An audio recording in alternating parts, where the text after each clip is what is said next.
Hello, it is Katrina again, and I just wanted to make a very short video and let you know about my progress and where I'm at. So, as you probably heard from my last video, I believe it was either the last one or the one before, I did pass the CPC. So I was quite excited about that. So I am a CPC-A. And then I've went ahead and used the resume that CareerStep sent me. They send you a blank, not really blank, it just doesn't have any, of course, your information in it. It just has like generic outline of what CareerStep has taught you. And so I used their wording and copied a lot of that, changed a little bit because I didn't like how they worded some of it, but I changed up just a little bit and I added it into my resume, and then I started posting it and started applying for quite a number of jobs.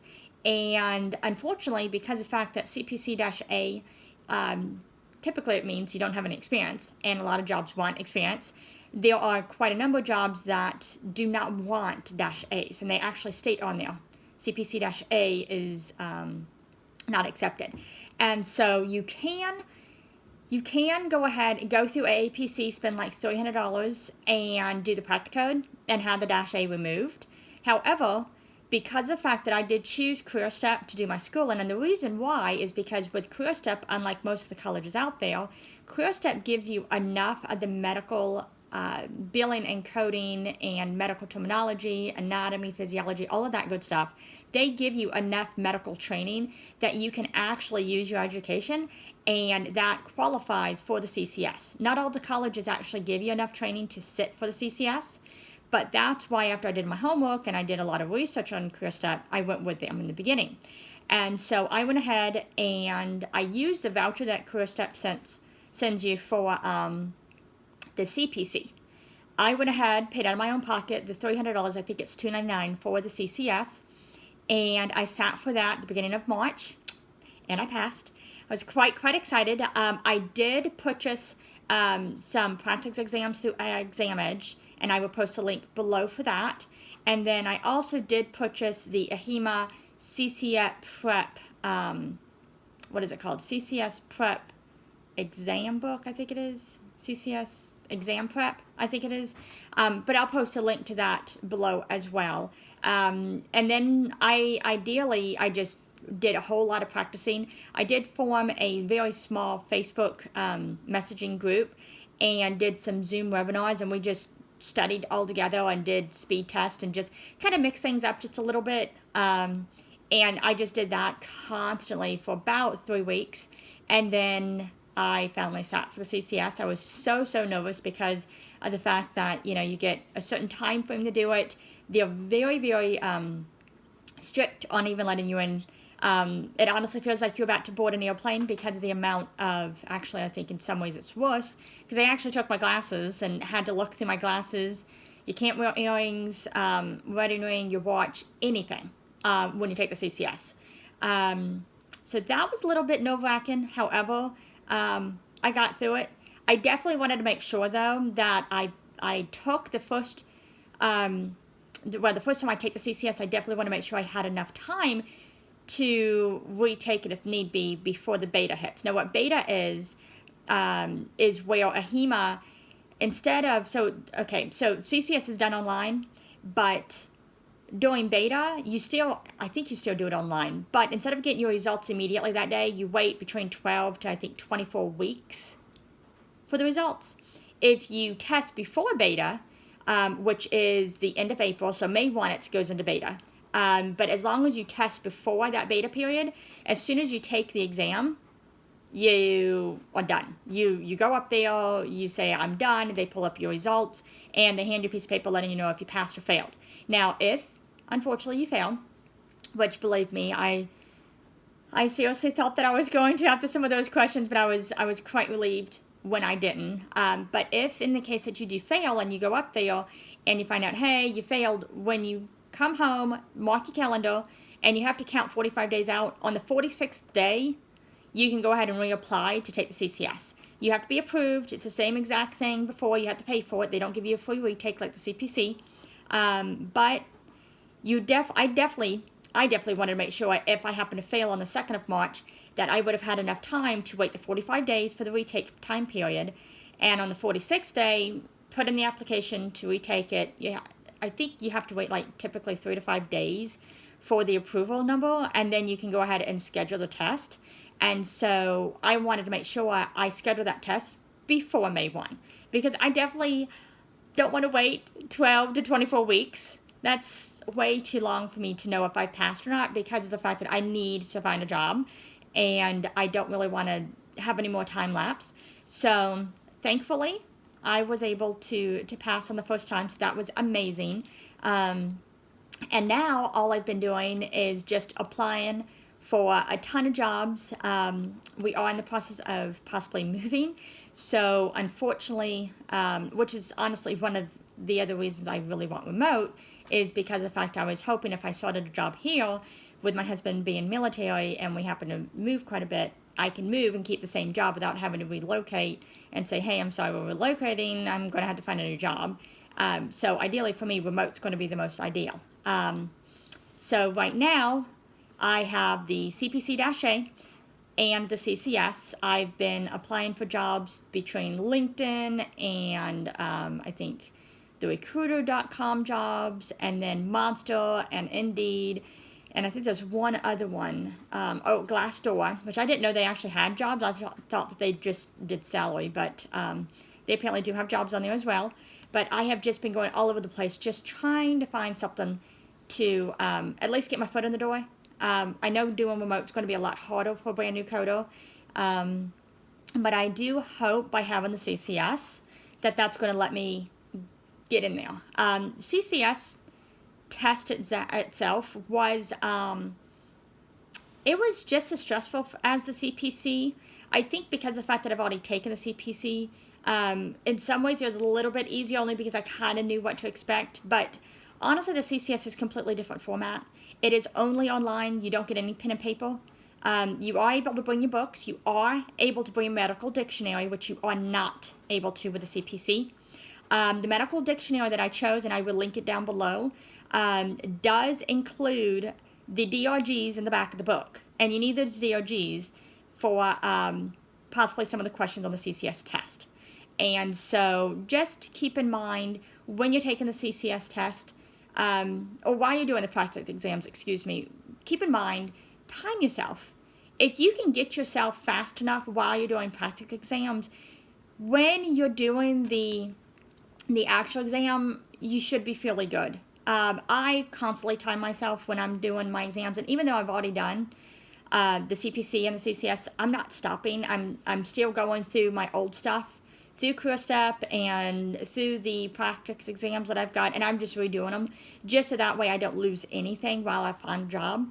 But with the CCS, there are, let me think here, I think there's 97 questions, that's multiple choice, and then if I'm not mistaken, there is 8 case studies and 20 questions in those, if I'm not mistaken, and it's a drag and drop type of situation where they give you, well, I was told it was drag and drop, and my version of drag and drop and what was on the test was completely different, but you pretty much, they give you a whole list of codes, and you have to pick out of all those codes, and there might be like 10 or 15 codes that are kind of the same, kind of different, and you just have to go through some of them.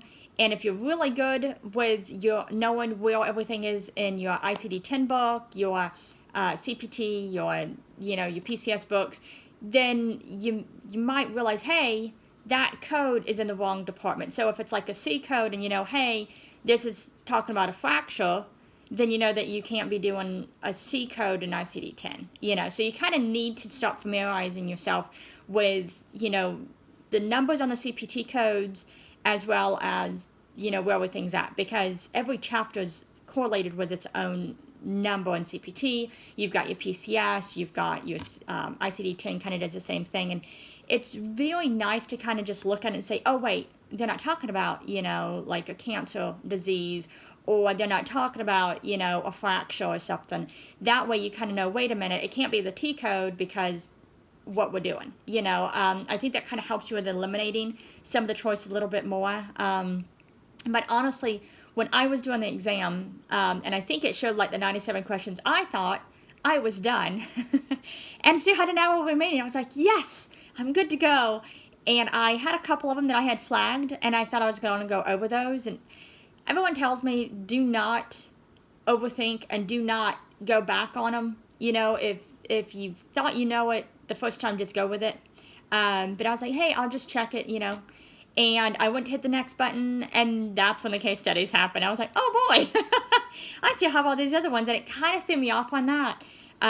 But luckily for me, I think I had just a couple of minutes left before I was completely done. But, you know, it's one of those things, you just, as long as you do your practicing, you're studying, you get very, very familiar with your books, you know how to find things in your book, you make really good notes that pertain to, you know, each code, and you know your modifiers, you should be pretty good. So far, everyone in my little study group, which I think there's 11 of us, 6 of us have all passed, which I'm pretty happy about. And that was honestly, I just posted in one of the Facebook groups, hey, I'm going to be studying out of the HEMA CCS prep exam book. If anyone wants to join me, you know, this is the time frame I'm going to study. And I wanted a more of like buddy to buddy type of thing. So I did the Zoom. It's a Zoom app. I do think it is on the computer as well. I use it on my iPhone. And you just pretty much go on there, and I just posted a link, and everyone could go on there, and we could just go back and forth and do speed coding. And speed coding for me was just where we would do like, say, 20 problems on the page. Actually, I think it's 5 problems on each page. But anyway, you would do like 4 pages worth, and you would do them as fast as possible. And you would do, hey, we're going to take this long to do it. You know, you do, 2.5 minutes or 2 minutes per one, and just keep going, get faster and faster, get yourself more familiar with how things are, worded and coded and all that good stuff. And then when it comes to the CCS exam, you'll be like, wow, this is a lot easier now that I've got myself so familiar with the book. Now, the one thing I can say with the CCS exam, more so than with the CPC, there's a lot more admin on the CCS. A lot more. The Exam Edge, which I will post the link below, they actually do a lot more of the administrative type of questions than what was actually in the CCS prep book. There is a lot of like the NDE and the NCCI and like, there's all these edits. And I don't really remember a whole lot of that with even CareerStep's course. But there was a lot of it on the Exam Edge, and I kind of was like, wait a minute, why do we need to know this? So I was just making good notes in the front and the back of my books. And so when I did the CCS exam, I had a lot of these notes, and I kind of started memorizing them as well, so it kind of helped.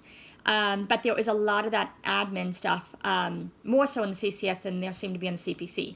CPC seemed to be a lot more coding, in my opinion, than the CCS, but the CCS, I like inpatient coding a bit more than outpatient, but I mean, I find them both kind of fun, if that makes sense. Yeah, sometimes I do get a bit struggling, and sometimes it might be something that comes up and I'm just like, how did they get that? But once you get your mind wrapped around it, it kind of, at least for me, it just clicks. I'm so happy that I'm done. I am in debates on if I'm going to do the practicode or not. I was hoping if I could get a job, then once you have, I think it's 1 year of work, then you can contact HEMA and get a letter from your employer saying, hey, you've worked for them doing coding for a year. Not a HEMA, excuse me. You can contact AAPC with that letter from the employer and submit that to them, and then that will go ahead and knock off that -8 early. If not, I think it's either 6 months you have to work for on job or a year. But either way, you might want to find out for sure, because I can't remember off the top of my head. But once you've worked for at least a year or 6 months, then you can contact APC, give them your letter from the employer, and they'll knock that off. If not, then you can always purchase a $300 practicode, which, if in the next couple of months I have not landed a job, then I will actually sign up for the practicode. In my opinion, I'm going to sign up for it, 1, because if it's just going to help me get that -8 taken off, but 2, it's going to go ahead and get me back into coding with new codes, because right now what I'm doing is I'm using the practicode, or not the practicodes, excuse me, the practice test between Exam Edge, the HEMA exam prep book, and the CCO one and the APC mock exams, and I'm using those to just keep myself going on coding. And so far, I don't see myself slowing down. I'm pretty confident still, but I definitely want to land the job. But right now, I'm just pretty excited because I've gotten my dual credentialed. I'm CPC and CCS. And now that I've got that CCS, I'm really able to apply for a lot more jobs than by having the CPC-A. So I'm pretty excited about that. But anyways, I wanted to let you guys know how I'm doing. I do know that someone did ask me to do a video on me actually doing a medical record and how to actually pull those codes. And I am going to try to do that. It's going to be a little bit more complicated because I don't know how to get my camera on my phone to switch.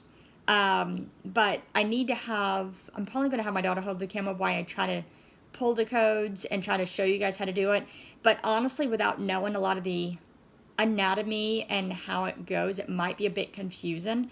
But I would definitely try to do that here in a little while. So definitely keep an eyeball on that. And as soon as I get a job, I'll definitely let you know. I'm pretty excited about that. I've been applying every single day.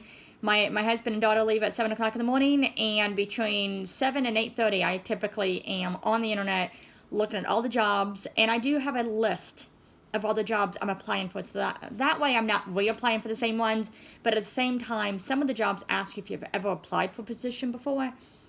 So I definitely want to make sure that I'm not saying no when I have, because sometimes you have one job that posts on 3 different job searches. So it's like, well, wait a minute, have I already applied for this one? I've applied for about 53 jobs so far. So hopefully one will pan out. But yeah, anyways, I just wanted to share my adventure with you and my progress. And hopefully in a little while I'll be able to send you another video, hopefully of either me doing a medical record or of me saying I've got a job. But anyways, thank you for watching. Please, if you have any questions or anything, I do try to answer them at least once a week. We are getting a little bit hectic over here because, as I said earlier, we might be moving. And it's not moving from one house to another. It's, yeah, I mean, you do one house to another, but we're moving out of state. So it's one of those big moves. You know, I hate moving, but you know what? It's all good. So anyway, thanks for watching. And if you have any questions, definitely let me know. Thank you so much.